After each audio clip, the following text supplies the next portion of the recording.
My name is Jeff Sorensen, and I'm the automotive instructor here at Southwestern Community College, and I have 4 students that I'd like to recognize and give an award to.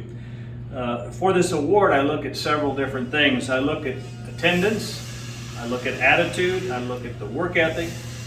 Are they teachable? I look at their passion for the industry. Are they willing to work with others, and are they responsible? I'm very proud of these students. Cole Nelson for outstanding second-year student, Ethan Mitchell for most employable student, Alex Kerrigan for most improved student, and Sergio Sandoval, outstanding first-year student. I selected Ethan Mitchell, most employable student. I selected Ethan because of his good work ethic. Ethan is very quiet yet willing to help others if needed. Ethan is always doing what he is supposed to be doing.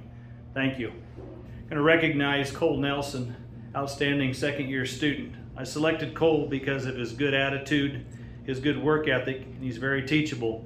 Cole has the ability to be very successful in the repair industry.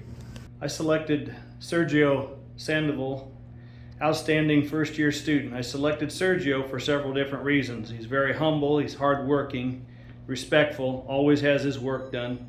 He's very trustworthy when working on automotive projects. He is a pleasure to teach. Thank you.